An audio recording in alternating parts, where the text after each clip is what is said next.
Existe um sistema político que pode ser considerado o melhor de todos? É complicado a gente dizer isso. Existem diversos países com seus próprios sistemas políticos. Alguns se aproximam bastante um do outro, são bem semelhantes, mas carregam algumas diferenças, mesmo que sutis, o que já torna um diferente do outro. Porém, existe uma utopia que, se fosse alcançada, seria esse sim o melhor sistema político de todos. Bom dia, tudo bem? Espero que sim. Bem-vindo ao nosso canal, o nosso espaço para a gente conversar sobre política. Meu nome é Maicon e neste vídeo nós vamos conversar sobre o déspota esclarecido. É importante, antes de começar essa conversa, definir o que é o déspota esclarecido. Déspota é um governante com poder absoluto. Ninguém se posiciona contrariamente a ele, ele tem poderes absolutos para tomar suas decisões. O que se assemelha bastante a uma ditadura, já que nessa situação, se alguém se manifesta contrariamente ao governante, ao ditador, o poder militar, o braço armado desse regime, vai lá e oprime a pessoa que está se manifestando contrariamente. Então essa era uma conversa nas aulas de política que a gente tinha lá na universidade, que eu estudei, professor Chico. E o dia que o professor trouxe essa reflexão, eu achei assim, genial. Tanto que eu carrego comigo até hoje. Como eu disse, é uma utopia. Digo que é utopia porque a própria natureza do ser humano impossibilita que algo desse tipo possa acontecer. Porque o que é o déspota esclarecido? É uma pessoa que tem consciência da sua missão, do que deve ser feito, e é uma pessoa que pode ser considerada incorruptível.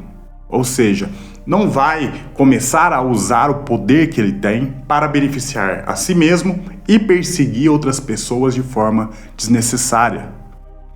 Então, por que eu disse que isso aí é uma utopia? Quase impossível de algo assim acontecer. Porque o poder, ele seduz a pessoa que entra com a cabeça quando ele começa a ter um poder excessivo, começa a ter oportunidade de fazer coisas para se beneficiar e prejudicar outras pessoas. Muitas vezes a pessoa acaba deixando isso acontecer, mesmo tendo muitas vezes um bom princípio, mesmo às vezes a pessoa prometendo, jurando, tendo um histórico de nunca faria isso, acaba fazendo. Então a questão do déspota esclarecido é uma utopia.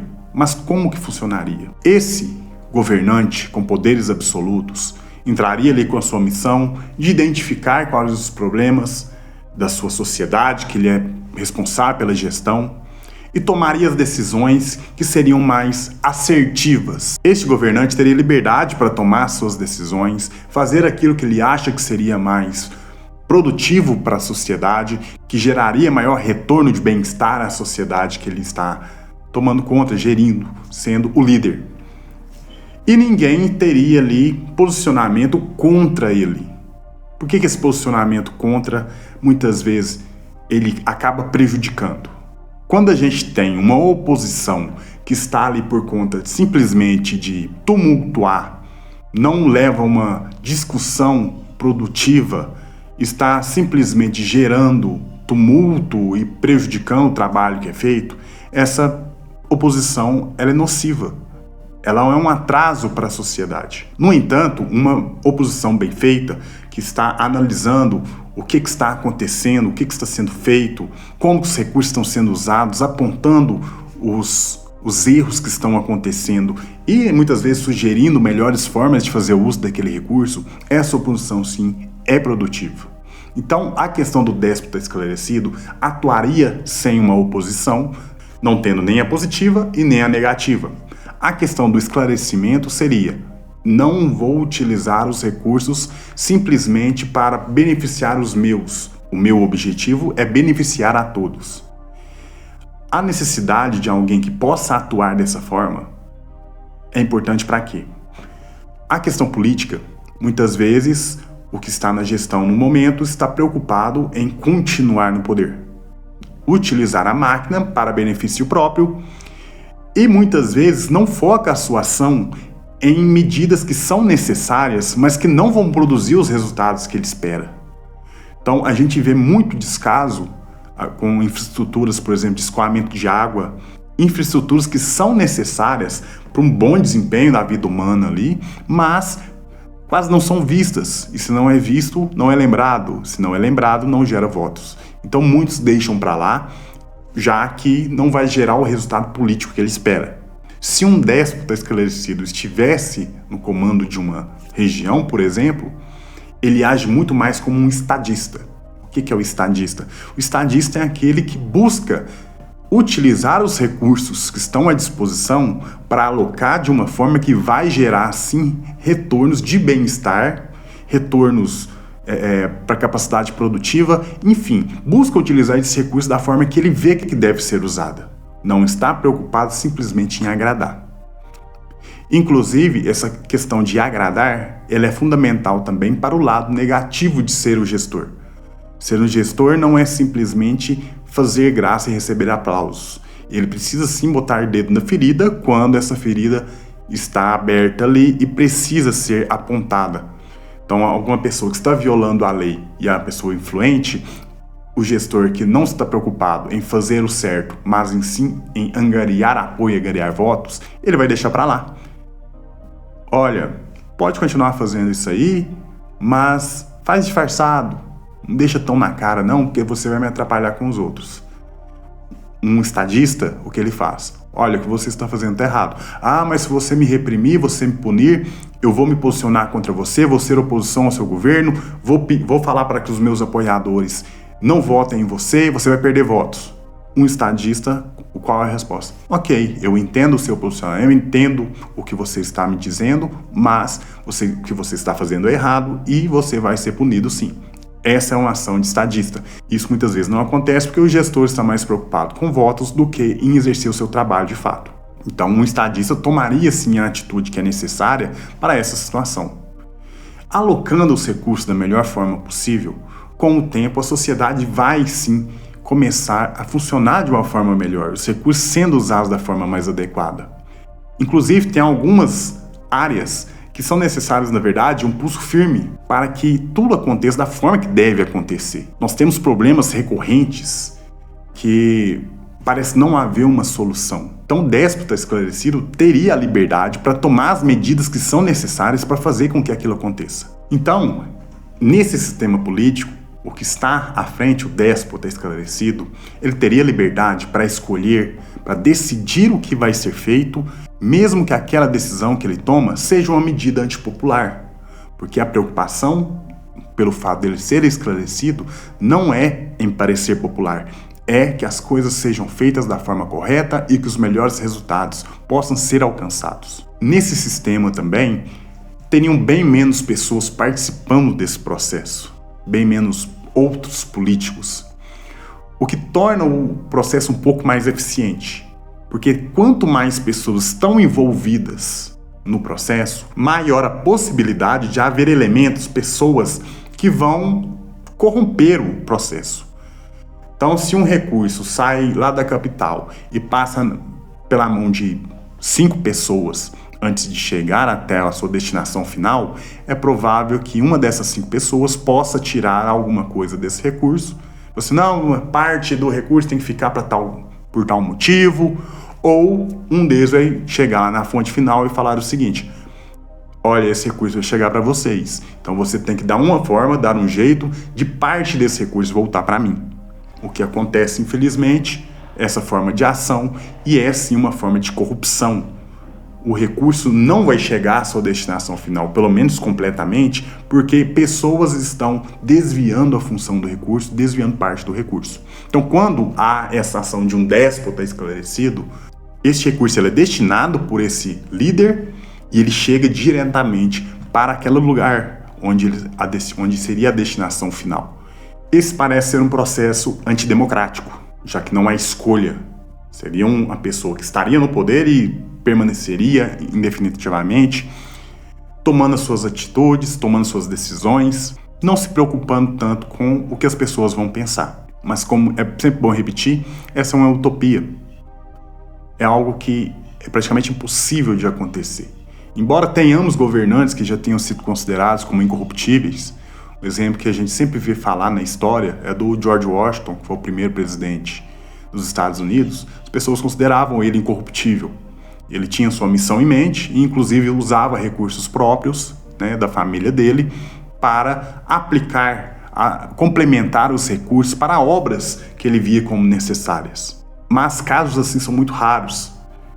E ainda mais em um sistema político como o nosso, em que o desenvolvimento de boas ideias, que podem às vezes ter um abalo, gerar um abalo nesse sistema político da forma que é, essas ideias são castradas, são frustradas e não chegam realmente aonde poderiam chegar, porque o próprio sistema está configurado para não deixar essas ideias crescerem. Então, embora pareça sim um sistema bem antidemocrático, porque um déspota esclarecido, uma pessoa com poderes absolutos, vai tomar as suas decisões, muitas das vezes vai desagradar as pessoas, e essas pessoas talvez gostariam sim de tirar esse líder do governo, porque ele vai tomar as medidas que têm que ser tomadas, e essas medidas muitas vezes desagradam a maioria das pessoas, o que faz com que gere uma oposição, gere uma rejeição, e se esse líder não pode ser retirado do poder, já que ele é um déspota, ele é alguém que tem poderes absolutos, ele não pode ser retirado, então vai gerar um desconforto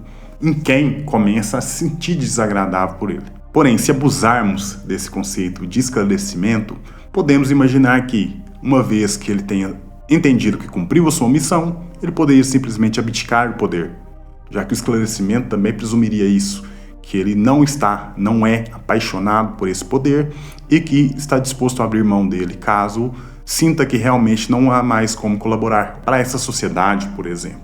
Então essa questão do esclarecimento é o que eu entendo que é mais difícil tornar algo assim realidade, porque a própria natureza do ser humano acaba fazendo com que ele se apaixone por esse poder, ainda mais sem medidas da forma que esse regime disponibilizaria. Então, provavelmente, alguém que entrasse no poder nessa situação se apaixonaria por esse poder e não gostaria mais de sair. Mas alguém, estando no poder, disposto a agir da forma correta, de tomar as decisões que ele realmente perceba que vai beneficiar a população, fazendo aquilo que tem que ser feito, esse sim, para mim, seria um sistema ideal, um sistema perfeito, talvez. E poderia ele mesmo delegar funções para, por exemplo, dividir em pequenas regiões, e nessas pequenas regiões haver ali um responsável que levantaria quais são as necessidades daquela região, para poder então passar para aquele líder quais são as necessidades e ele então tomar as atitudes que são necessárias. Já que o fato de concentrar poder demais nas mãos acaba tirando esse tempo que talvez seja necessário para que ele possa entender um pouco melhor a realidade de cada um. A gente vê tentativas, pensamentos, aqui mesmo no Brasil, para algo que talvez poderia ser algo do tipo. Nós temos um movimento monárquico. Parte da população manifesta a vontade de que o Brasil volte a ser uma monarquia, tem um rei ou um imperador. Pequena parte da população, mas tem. Na ideia e talvez na ilusão de que talvez essa pessoa que assumiria o trono poderia ser uma pessoa esclarecida que tomaria as atitudes para que tudo seja feito da forma correta, os recursos usados da forma correta, e então abolindo tanto esse sistema de corrupção que nós temos enraizado na nossa cultura hoje em dia. Mas essa medida passa por muito mais do que simplesmente a vontade de algumas pessoas. É algo que tem que ser votado, um plebiscito, a população manifestar qual a sua vontade quanto ao sistema político. Para mim, no Brasil, acho, como eu disse, é algo utópico um sistema dessa forma que eu venho apresentando agora. Então, para mim, para o Brasil, a república, uma democracia, ainda é a ideal, embora o nosso sistema esteja praticamente falido, questão de corrupção. Mas o poder de manifestação do povo tem que ser absoluto. Porém, como nós não temos aquela esperança de que haja uma voz que vai trazer para nós esse sistema político ideal, então é melhor continuar com o que estamos mesmo. Como eu disse, embora utópico, ele é um sistema que pode utilizar para abrir os olhos e gerar uma crítica à sociedade sobre a forma que as coisas acontecem hoje em dia. É um sistema que pode ser usado para crítica de outros, e inclusive para nós fazermos nosso senso crítico, nossa visão crítica sobre a forma que tudo acontece hoje em dia. A diferença absoluta entre um déspota esclarecido e um ditador é o respeito às liberdades individuais. O déspota esclarecido tem que ter esse respeito, sim. Aquele espaço é daquela pessoa, não há o que agir naquilo. Não há por que violar essa liberdade que essa pessoa tem, enquanto o ditador não tem esse pudor. Se vê uma ação que ele quer fazer, mesmo que viole a liberdade pessoal, ele vai fazer. O déspota esclarecido, entendendo que aquela liberdade existe, ele vai respeitar, então não violaria esses limites pessoais. Logicamente, tendo ali a legalidade para ser feito, né, aquilo vai ter continuidade. Não tendo, então não deveria nem estar existindo. Então essa é a questão, só uma reflexão, um momento de conversa, um sistema que, quando eu ouvi, nunca houve. É um sistema que nunca aconteceu, não temos casos práticos, é só na teoria. E como eu disse, é algo para nos abrir os olhos e para servir de crítica. Por que nós não escolhemos pessoas que talvez, mesmo não tendo ali poderes absolutos, mas que se portam na forma que talvez se portaria um déspota esclarecido, buscando a melhoria de ações que vai beneficiar a comunidade como um todo, mas em detrimento daquelas que são para agradar os que são os amigos do rei. Nós vemos locais que tiveram uma votação muito expressiva para um líder terem muito mais beneficiamento do que outras em que essa votação não foi tão expressiva, ou talvez ele tenha até perdido naquele local. Uma forma de vingança eleitoral. Então esse tipo de medida a gente entende que um déspota esclarecido não faria, porque o objetivo dele, além de não se preocupar com a eleição, o foco dele está em gerar o maior retorno possível, utilizar os recursos da melhor forma possível para gerar uma melhoria de bem-estar da população, melhoria da capacidade produtiva, enfim, gerar o maior retorno possível utilizando os recursos públicos disponíveis da melhor forma possível para um crescimento geral daquela região que ele está agindo, que ele está atuando. Então esse vídeo foi para trás dessa conversa. É uma utopia, mas é algo que pode ser pensado, algo que pode ser refletido. Nós podemos fazer uma extrapolação para trazer algo disso, algo desse tipo, para a nossa vida no nosso dia a dia, para as nossas escolhas diárias. Alguém que vai tomar as medidas respeitando as liberdades individuais, mas que faz o que tem que ser feito, utilizando os recursos da melhor forma possível, talvez esse seja uma boa escolha para nós. Então, é um momento de reflexão, obrigado por assistir, espero que tenham gostado do vídeo, se gostou, deixe uma curtida, não custa nada para você e ajuda muito o nosso trabalho, deixe um comentário que você achou, é muito viajado, algo utópico, nem cabe discussão, já que não tem possibilidade de vir à realidade, mas é um cenário para a nossa reflexão. Se você gostou do vídeo, deixe um comentário aí se ficou alguma dúvida, uma sugestão para um outro assunto para a gente conversar aqui, eu vou dar uma olhada nos tópicos, nos seus comentários. Se tiver alguma dúvida que pode ser respondida no próprio comentário, a gente responde no comentário mesmo. Mas se for algo que tem que ser discutido mais profundamente, a gente grava um outro vídeo para a gente conversar sobre o assunto. Compartilha para alguém que você acha que vai achar interessante esse assunto e se inscreve para que você receba as notificações, para que possa continuar recebendo os nossos vídeos, para que nós possamos continuar essa conversa, porque a gente ainda tem muito a conversar. Eu espero por você e até a próxima.